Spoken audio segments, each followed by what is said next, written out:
Hello and welcome back to NN2D Toy Fair 2021. And now joining me on the other side of the screen, you know her as one of the main referees in AEW. She's also one of the hosts of the AEW Unrestricted podcast. And more importantly for today, she is a producer and developer on the upcoming AEW video game. Aubrey Edwards, how's it going today?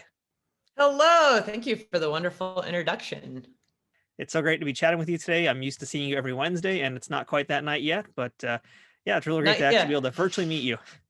Yes, you as well. This is going to be really exciting. So first things first, I got to ask you the same question I'm asking all of our guests this weekend. What was your favorite toy as a kid growing up? My favorite toy growing up was definitely my Game Boy.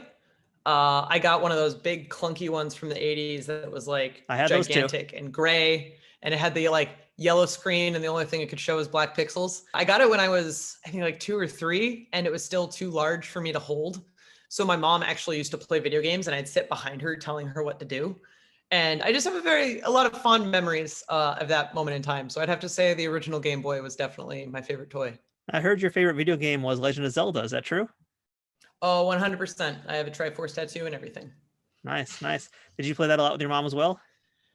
Not so much. I actually didn't. The first one I played was Ocarina of Time shortly after launch. My friend in elementary school clued me into it.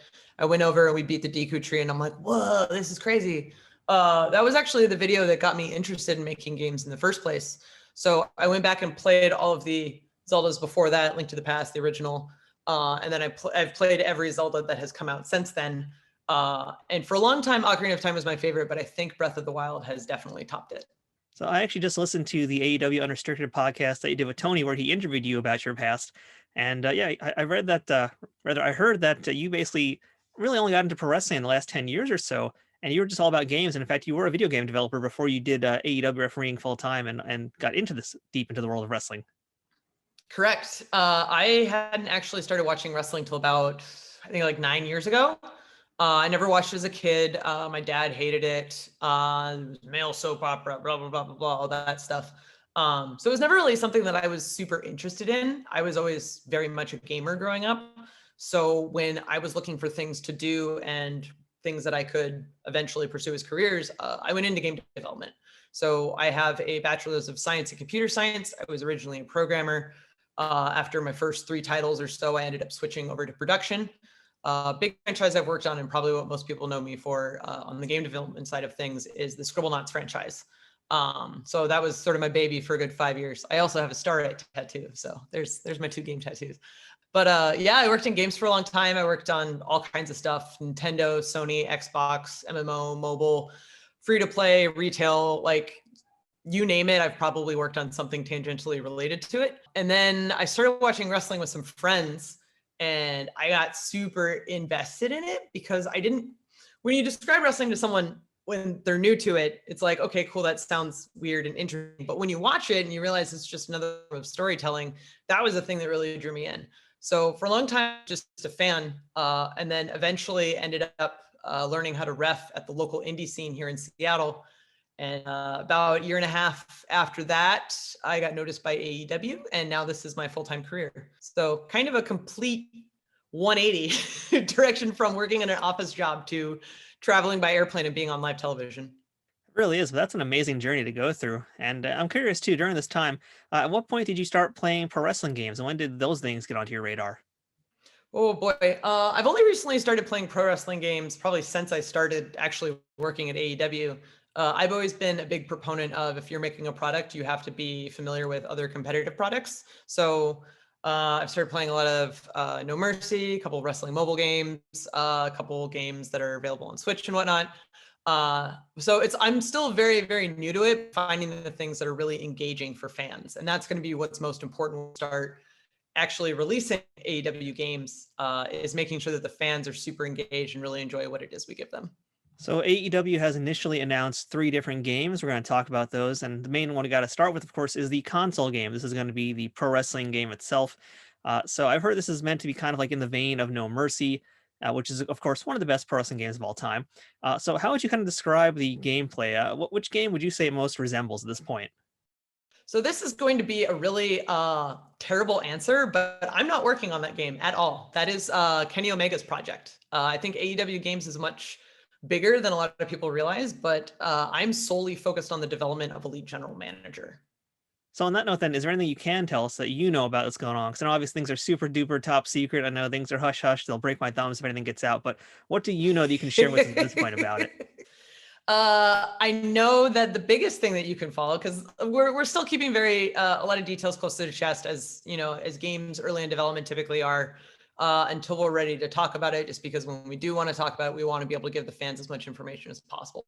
So the things I can remind people of is to follow AEW Games on all of our social media platforms. We also recently released a new show called AEW Games 2.0 Show, hosted by Kenny Omega. Those will be regular shows and regular dev updates. So if you do want the latest and greatest breaking news on games with AEW, that is actually the show to watch. So we may or may not be having another one soon. Wink, wink, nudge, nudge. So you should definitely tune in. So that's on that note here. So that's the console game. That's going to be a thing for a whole other day. So let's talk about some of the mobile games. And let's see what information I can pull out of you this time now. So yeah, we're talking about the general managing game, which is actually pretty interesting too. I'm surprised that wasn't just like part of the console game. That was just pulled out to be this entire full game into itself. Exactly. I mean, that was a conscious decision on our part. Console games are very big and have a lot of technical requirements that a lot of mobile games don't have. Something as simple as skeletal animation is a very complex thing, which changes a lot of gameplay. So if you can remove elements like that, it drastically decreases your scope. So it's a matter of, do we want people to have to wait to play one game to get everything, or can we split up the games into multiple things so people can experience things sooner than they would if they had to wait for one product? So I'm really excited to be working on Elite General Manager, just because it's a very different type of game than what I think the general wrestling fan population was so super interested in, that it kind of surprised a lot of people. So I like working on things that are new and different and interesting. I also like just the general strategy of it, being able to draft your wrestlers and figure out what is the best possible team and match setup that I could create to generate the most amount of fans and the most amount of revenue and keep the morale of my wrestlers high. It's much more slow moving and strategy focused than it is sort of high intensity Twitch gameplay. So from the perspective of AEW Games, it's great because it expands our portfolio quite a bit, but it also gives all kinds of wrestling fans and all kinds of gamers different kinds of games to play. We also have AEW Casino, Double or Nothing in the queue, and that one's going to be very, very like gambling focused. Like, who's a big fan of poker or other types of games that you would see in a Las Vegas casino, definitely that's going to be one to download and check out. It's a very social element, so I'm super excited to be able to talk about that kind of stuff coming up soon. But ultimately, like, gambling and casinos and poker and all of that has been a huge part of AEW's branding since the very beginning, with first show or nothing being in Las Vegas at MGM Grand. So hopefully once the pandemic's over, we can all get back there. So I'm excited to kind of bring a little bit of that feel to our video games division. So I've got a question about the Elite General Manager game here. Again, don't know what you can or can't answer yet, but I'm going to do my best to see if we can get something. So one of the things that I know from playing similar things in other games with that type of mode is that you can usually either let the computer simulate the matches, or you can maybe play it yourself, and then in that case, you could choose who ends up winning the match. So for Elite General Manager, will there be the ability to kind of pick who wins, kind of book your event in that way, or is it just kind of like going to be a computer simulation and you got to go with it? It's going to have to be both. All of your wrestlers have stats and attributes that either play well in tag teams or as singles wrestlers. You're picking the actual match formats. Is it singles? Is it tags? Is it multi-man? All those type of things. So you have an influence on how the actual match is booked and who wins and who loses. But from the perspective of, is it like a simulation? Like, we're seeing the gameplay play out itself. The actual excitement is in building the roster and managing your talent and figuring out who works well together and what's going to generate excitement with fans. Now, how much customization will there be in the match rules for that? Like, let's say I want to have a cage match with hardcore weapons and a ladder too. Is that the kind of thing I can set up, or are those going to be kind of predetermined things? So one of the features that we have, and we've actually released a video of this in our last episode of 2.0 Show, was we have a feature that we call gimmicks. So gimmicks are weapons and objects that you can equip to different wrestlers that will actually alter the stats and outcomes of those matches. So if you want to have a barbed wire bat on Jon Moxley, that gives him a competitive edge. If you wanted to book Sue's van as part of your entrance, that'll give different stat advantages to different wrestlers. And all of these play differently. They'll affect strength, they'll affect morale, they'll affect all different kinds. So it's a matter of not just using all of them, but using the right ones in the right situation to get the right and best outcome. Now, when you play this game, is it going to be like a year-long campaign? Is it multiple years, or is there kind of a never-ending mode? That's something I can't quite talk about yet, but I'm confident that you will like the answer when we eventually can. All right, that's something. How about creator wrestlers? Can I create my own wrestler to book to the shows, or am I limited to just the AEW roster? In Elite General Manager, you'll be limited to the AEW roster, but you'll have access to the entire AEW roster. And as the roster keeps growing, so does our roster in the game. So we will actually reflect what's happening on Dynamite and include all of our amazing wrestlers. And I'm sure that as more people get signed, that means more people will be added to the game. Will that be kind of thing that's added freely, or will there be like microtransactions to purchase other wrestlers or other characters? Like most mobile games, we'll have general updates. I think that's pretty common with even console games nowadays, but we do plan to continue to support the game post the initial launch. So definitely a reason to download and keep it on and just see kind of what new content we're going to be rolling out. Now onto the AEW Casino Double or Nothing game. Also, I was a little surprised too when I first saw that announcement. I guess it makes some sense, but I mean, is there like a real kind of synergy between wrestling fans and casino playing type people? Absolutely. I think a lot of people see casino games as, what is this? Why does people play this?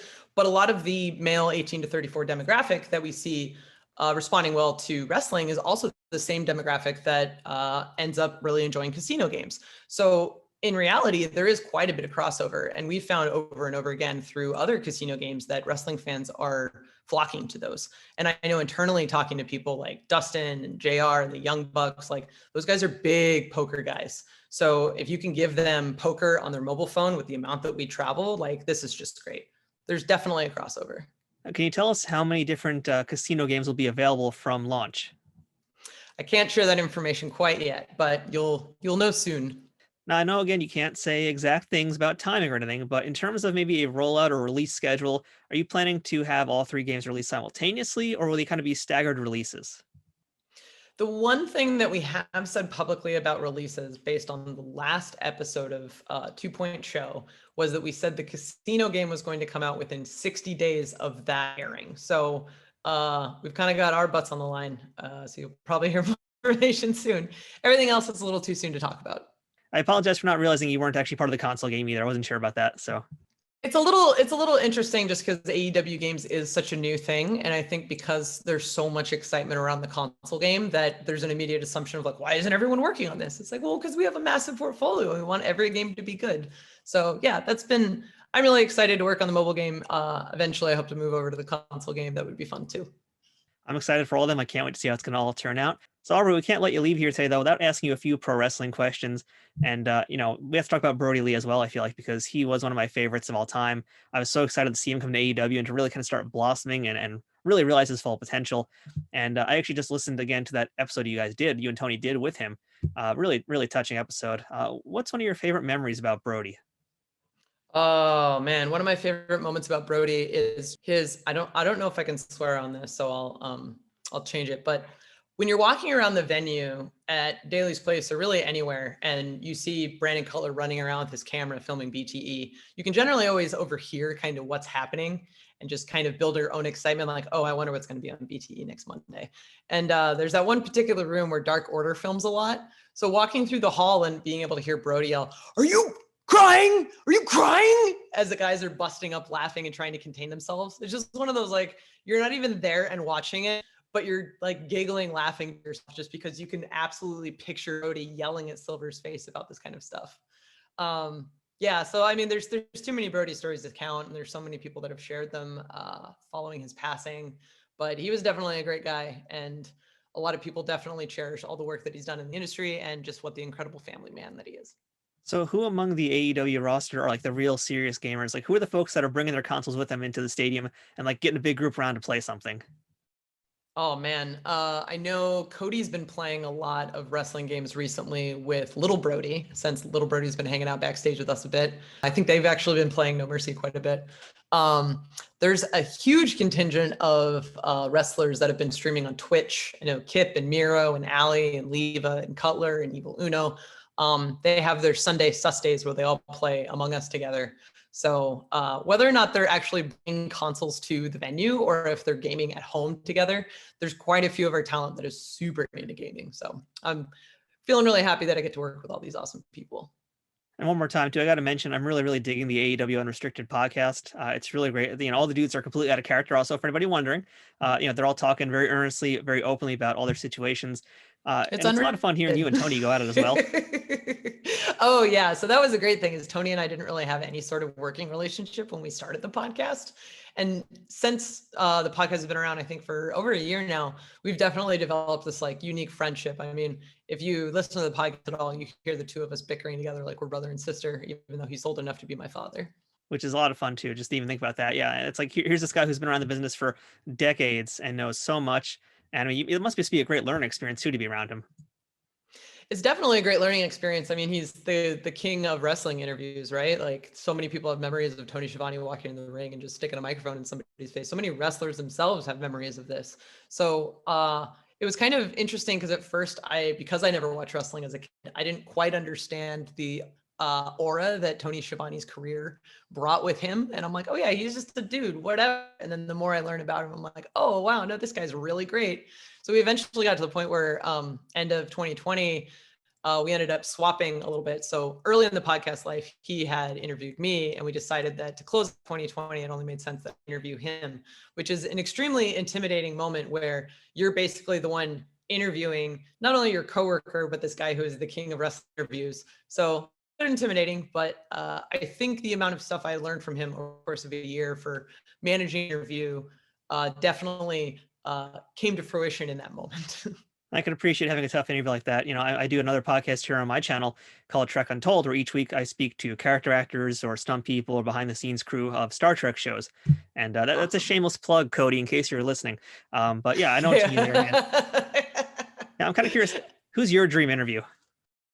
Ooh, my dream interview. I don't know. It's interesting because as you said, AEW Restricted is very much a behind the scenes look. Like we tend to not be the characters that we are on TV when we're in the podcast studio. So it's interesting to see if like, say someone was this crazy enraged person on TV, but then behind the scenes, there's this like lovable, great guy. So it's kind of to tell because someone who I may think would be a good interview may totally surprise me and be the best possible interview. So I don't know. It's a hard question. So I also listen to Grilling JR. I'm a big fan of that show. I've been listening to JR's podcast for many years, and something he talks about every now and then is giving advice to a lot of the younger talent in AEW. And he's spoken a few times about speaking with referees, not necessarily pointing out any names or anything, but I'm curious to know if JR or Taz or any other veterans like Arn Tully have given you any really great advice that's been something that you use now. Not to peel back the curtain completely, but I've definitely had a few discussions with JR, Arn very recently, and a lot of the guys who've been around the business a lot too, like Dax Harwood has been a really great resource for learning a lot about the referee and wrestler relationship and how the two of us can work together to tell a good story. It's not necessarily one or the other, like we're all in it together and we're all working together as a team and we're all in the ring, or someone's behind the table putting over the guys in the ring at the same time. So there's been a lot of advice from a lot of different people that I've been really, really happy with, and Chris Jericho as well. I mean, he's just taught me so much since I started. And of course, this is our virtual Toy Fair event, and we have to talk a little bit more about toys here while we're at this. So, I just spoke with Jeremy as well this weekend. We talked all about the AEW figures. So, I'm curious, have you started collecting any wrestling figures of your own? I don't collect any figures of my own because I live in a very small condo and don't have any space. It's purely for practical reasons, not because I don't want to. Well, how about a Aubrey Edwards figure? I mean, if they got that, would you start getting any of those? Whew, I don't know, man. I don't know. Like Aubrey Edwards' figure would be absolutely incredible, especially if it came out before Britt Baker, because I know she definitely wants a figure. And if I could beat her to the punch, that'd be great. I don't know. I don't know if I would start collecting, but I would definitely have one of my own. I mean, we need to have some referees with the AEW figures, so why not? Who's gonna keep these matches going in the ring if you don't have anyone holding down the law, right? Right. So, Jeremy, pay attention. Aubrey needs a figure. Let's get on this. So, Aubrey, for everybody who's listening today, how can they keep up to date on everything that's going on with AEW Games, and where can they keep up to date on everything that you're doing? Oh man, you can keep up with AEW Games on all of our social platforms. On Twitter and YouTube, we're AEW Games. On Facebook and Instagram, we're Play AEW Games. We'll post a lot of content about all of our games development as that becomes available. We'll also post a lot of stuff from our wrestling community and promote all of our wrestlers that you can watch on Twitch and various other platforms. You can also follow me on Twitter and Instagram at Ref Aubrey. If you want to hear more about the podcast, I'll frequently post links and clips from all the wonderful, wonderful interviews that we do. So definitely check that out. So, Aubrey, thank you so much for chatting with us today about the games, about wrestling, about toys. It's been real nice to get a chance to meet you, spend some time with you. And yeah, everybody go check out the AEW Unrestricted podcast. If you like pro wrestling and if you like getting real deep with the wrestlers, I mean, this is the place to go. I say real deep, it's also a lot of fun too. And yeah, like I said, Tony and you going at it, that's just the best thing ever. I couldn't believe it. When I heard that Brodie episode, I was like, wow, these guys are just going at it hard. Oh yeah, I think Brodie wasn't really surprised for, or wasn't really expecting that. He was kind of like reserved, and he learned up a lot throughout that interview. It was one of my favorites. Yeah, that's putting it lightly. Definitely was. Yeah. So everybody go ahead, check it out. Aubrey, thanks so much for your time today. It's been real wonderful. And everybody who's watching today, make sure you follow Aubrey. Make sure you follow AEW Unrestricted and keep watching AEW. Can't wait for the games. And again, everybody keep sticking around because we've got more Nerd News Today Toy Fair 2021 coming right up. Thank you so much.